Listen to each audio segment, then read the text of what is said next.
Tahukah kamu, kekerasan di sekolah sering terjadi di Indonesia dari tahun 2020 hingga 2021. Jumlah kekerasan di sekolah naik sampai dengan 73% yang dilakukan anak usia di bawah 14 tahun. Dan itu dilakukan di sekolah.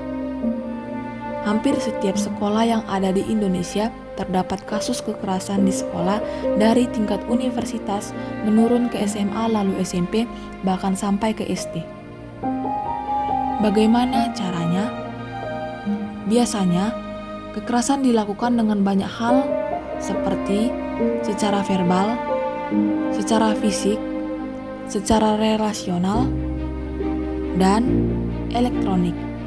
Sebagai contoh, bila ada anak yang terlihat gendut atau berbadan besar, biasanya orang di sekitarnya akan mengata-ngatainya dengan perkataan yang tidak enak. Ada pula yang merasa asik iseng dan membuat si anak culun menjadi bahan lelucon. Biasanya, mereka yang mempunyai ras yang berbeda pun suka mendapatkan perlakuan yang kurang mengenakan. Zaman pun berubah.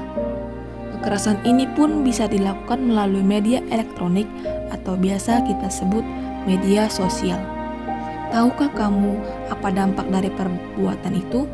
Bagi yang melihat, tentu saja akan berdampak pada dampak mental. Dia akan merasa takut, merasa tidak nyaman. Bagi pelaku, biasanya akan mendapat sanksi bertahap dari orang tua, pihak yang berwajib atau di persidangan, dan bisa sampai akhirnya di penjara.